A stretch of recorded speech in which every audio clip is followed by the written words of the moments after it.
महिलाओं के घर में गुंडा भेजने के बाद फोर्सिबली उनसे अपॉलॉजी, 15 साल की बच्ची से अपॉलॉजी लेना और फिर उस अपॉलॉजी को एक्सेप्ट करना, accepting that apology is complete nonsense. We do not accept it. And the question of accepting your apology does not arise. You do not have to apologize to anybody. You have not done anything wrong. जब इनसे ये नहीं बना तो ये लोग कहने लगे, ये पुलिस का कहना था कि इनका नाम क्योंकि मुसलमान नाम से इन लोगों ने जज किया कि मैं फरानाज, पहले इन्होंने मुझे मारने के बाद बस में बिठाया, 3 घंटे तक लिटरली रखे और फिर उसके बाद बोलते हैं कि नाम क्या, मैंने कहा फरानाज. इनकी लिस्ट अलग बनाई जाएगी क्योंकि ये लोग देशद्रोही हैं. तो सर अगर हम लोग शांति से प्रोटेस्ट कर रहे हैं, क्या हम देशद्रोही हैं? क्योंकि हम लोग नॉर्मल लगा रहे थे वंदे भारत और भारत माता की जय, उसके बावजूद भी हम लोग को मारने के बाद देशद्रोही बोलते. एंड सेकेंडली क्योंकि मैंने बोला कि मेरा नाम मुस्कान है, मैं एडिशनली ये भी ऐड करना चाहूँगी कि सर ने मेरी शर्मा है. और ये मैं इसीलिए बता रही हूँ क्योंकि आजकल हर कोई मान के बैठा है कि मैं मुस्लिम हूँ और इसीलिए मुझे और ज़्यादा गालियाँ मिल रही हैं. नमस्कार, गुड आफ्टरनून. Good afternoon. जो हमारे यंग प्रोटेस्टर्स हैं अलग अलग स्टेट से, उनसे मेरी अभी मीटिंग हुई थी, डिस्कशन हुआ था, फ्रैंक डिस्कशन. सबसे पहले मैं इनके जैसे जो हज़ारों यंगस्टर्स हैं, इनका और उनका धन्यवाद करना चाहता हूं कि ये कॉन्स्टिट्यूशन के लिए लड़े, एजुकेशन सिस्टम के लिए लड़े और इंडिया के फ्यूचर के लिए लड़े.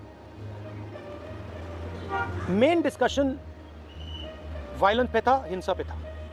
और इनका कहना है कि इन्होंने किसी पर हिंसा नहीं की, मगर इनका नॉन स्टॉप हरासमेंट हो रहा है, इनको धमकाया गया और इन पर लाठियां चलाई गई, इनको मारा गया. तो मैं चाहूँगा कि 2 शब्द ये भी बोलें. बहुत अच्छा लगा क्योंकि मेन बात इन्होंने बोली कि देखिए, जब अन्याय होता है, चाहे किसी और पे भी अन्याय होता है, एज ए सिटीज़न हमारी जिम्मेदारी है कि उस व्यक्ति को हम प्रोटेक्ट करें, उसकी रक्षा करें. और ये मुझे कॉन्स्टिट्यूशनल वैल्यू लगती है, नेशनलिस्ट वैल्यू लगती है. I am very proud of all of you. I am very proud of every single young person who has done this. You have done nothing wrong. And the question of accepting your apology does not arise. You do not have to apologize to anybody. You have not done anything wrong. I'd like to say 2 words in English.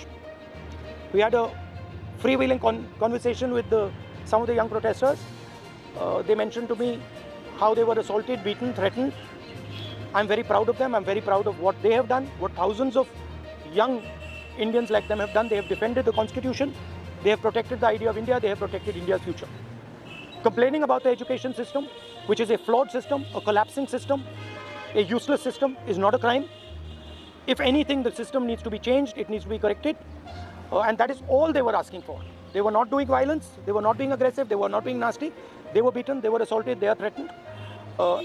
Accepting their apology, forcing them first, sending गुंडाज to their house.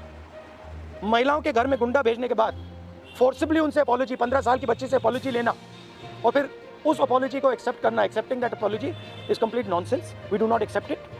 We want a education system that works. We want exam leaks to stop and we want the future of this country, who is them, to be respected and protected. So would you like to say a word? Hello everyone, मेरा नाम है रिया आहिर. मैं वो लड़की हूँ जो Mumbai police के सामने आ गई थी. यू गाइस से कि ये वो लड़की है जो वायरल हो गई है, जिन्होंने मुंबई पुलिस को रोका था. बट मैं मीडिया से ये कहना चाहूँगी, मैं वो लड़की हूँ जिन्होंने 20 बच्चों को अनलॉफुली डिटेन होने से रोका था. Please change your narrative, change your perspective. पर जो भी मैंने किया उसकी वजह से मुझे बहुत हरास किया जा रहा है. ट्रोलिंग नहीं बोलूँगी मैं, क्योंकि ये ट्रोलिंग नहीं है, ये क्राइम है. और सिर्फ यही नहीं, जनता ही नहीं बल्कि पार्टी वर्कर्स भी अभी अपने फेसबुक पर पोस्ट लगा रहे हैं, मेरे बारे में गलत बोल रहे हैं कि मैं जो कुछ भी कर रही हूँ 140 रुपीज़ में अपनी बॉडी बेच रही हूँ. सर आप खुद ही सोचिए, उनके दिमाग में ऐसा कितनी गंदगी भरी रहेगी कि वो ये बोल रहे हैं. 27 को मैंने क्राइम रजिस्टर करवाया था. आज 5 तारीख है, मेरे हाथ में अभी तक FIR नहीं आया है. ना ये बेटियों को पढ़ने दे रहे हैं, ना ये बेटियों को बचने दे रहे हैं. मैं बस आपसे इतना कहना चाहूँगी कि एज मीडिया हमारी सबकी रिस्पॉन्सिबिलिटी होती है कि जिन बच्चों के लिए मैं खड़ी थी, अब वो मेरे लिए खड़े हैं. एज ए सिटीजन हमारी भी रिस्पॉन्सिबिलिटी है कि एक दूसरे के लिए हम खड़े रहें. Thank you. एक सेकंड. हेलो. इनके बारे में मैं कहना चाहता हूँ. इनको पैलेट गन इंजरी हुई थी. ये थोड़ा आपको बताएंगे कि कहा जा रहा है कि पैलेट गन यूज़ नहीं की गई, ये आपको थोड़ा बताएंगे. मेरा नाम नूतन टोप्पो है और मैं झारखंड से बिलोंग करती हूँ. और प्लेट गन मैं अपनी आंखों से देखी थी कि हमारे साइड गन पॉइंट किया हुआ था, और जैसे ही मैं मुड़ती हूँ ऐसे पीछे से मुझे गन फायर किया गया, और मुझे पता अच्छी तरह से पता है मुझे गन से ही फायर में लगी है, प्लेट गन से ही लगी है, बस मुझे ये पता है। पर जब देश में जंतर मंतर में 20 तारीख और जब अन्याय के खिलाफ हमें खड़ा होने का मौका मिले, हम खड़ा होंगे जरूर। मैं फरानाज उत्तर प्रदेश से आई हूँ।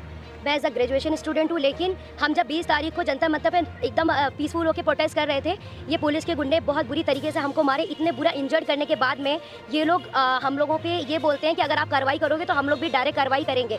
देन उसके बाद भी जब इनसे ये नहीं बना तो ये लोग कहने लगे, ये पुलिस का कहना था कि इनका नाम क्योंकि मुसलमान नाम से इन लोगों ने जज किया कि मैं फरानाज, पहले इन्होंने मुझे मारने के बाद बस में बिठाया, 3 घंटे तक लिटरली रखे, और फिर उसके बाद बोलते हैं कि नाम क्या, मैंने कहा फरानाज। इनकी लिस्ट अलग बनाई जाएगी क्योंकि ये लोग देशद्रोही हैं। तो सर अगर हम लोग शांति से प्रोटेस्ट कर रहे हैं, क्या हम देशद्रोही हैं? क्योंकि हम लोग नॉर्मल लगा रहे थे वंदे भारत और भारत माता की जय, उसके बावजूद भी हम लोग को मारने के बाद देशद्रोही बोलते हैं। तो ये इन्होंने हमारे साथ किया। उसके साथ साथ सोशल मीडिया पे लगातार आ रहा है कि अरे ये लोग सिर्फ देशद्रोही पना करने गए थे। तो मेरा यही कहना है कि अगर आप लोग इस तरीके से करते रहोगे, लेकिन हम लोग बाज नहीं आएंगे, हम हक के लिए, अपने देश के लिए हमेशा खड़े रहेंगे। जय हिंद, जय भारत। मेरा नाम भरत बानाइत है। मैं नागपुर से आया था जो जंतर मंतर के लिए प्रोटेस्ट किया था।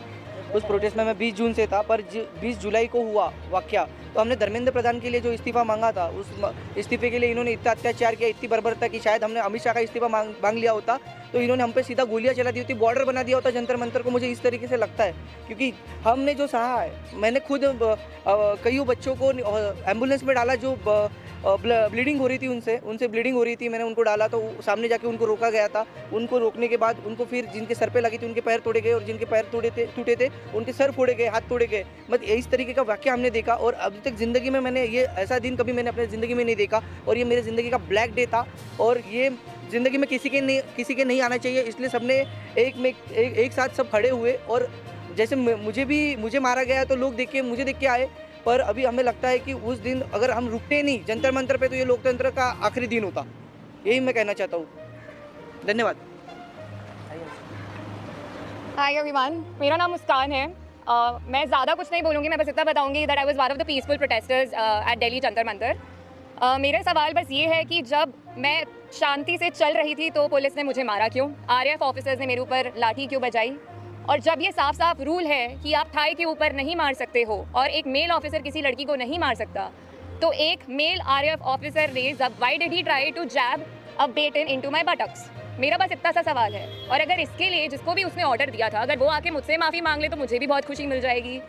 एंड सेकेंडली, क्योंकि मैंने बोला कि मेरा नाम मुस्कान है, मैं एडिशनली ये भी ऐड करना चाहूँगी कि सर ने मेरी शर्मा है, और ये मैं इसीलिए बता रही हूँ क्योंकि आजकल हर कोई मान के बैठा है कि मैं मुस्लिम हूँ और इसीलिए मुझे और ज़्यादा गालियाँ मिल रही हैं।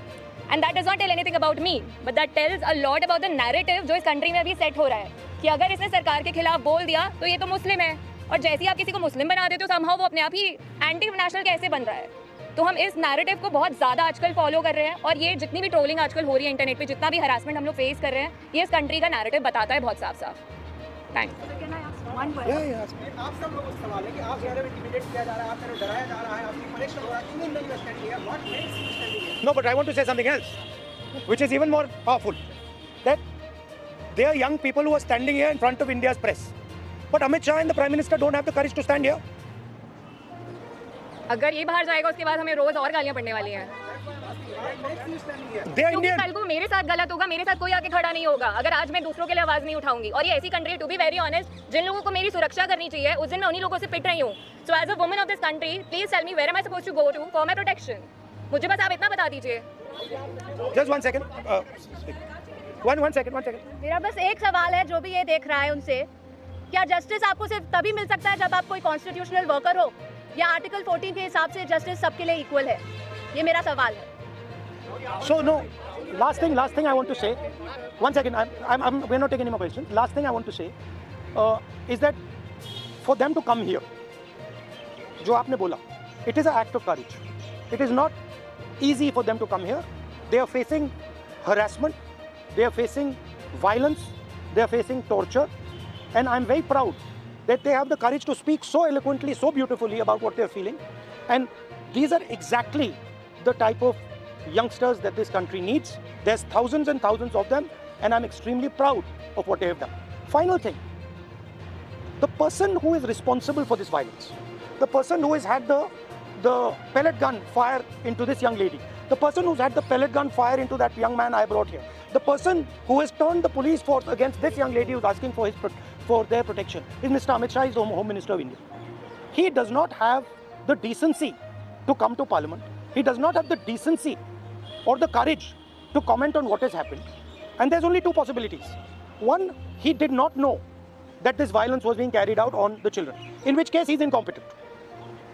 And two, that he ordered the shooting of the pellet gun, he ordered the violence on these children, on these youngsters, which means he's culpable.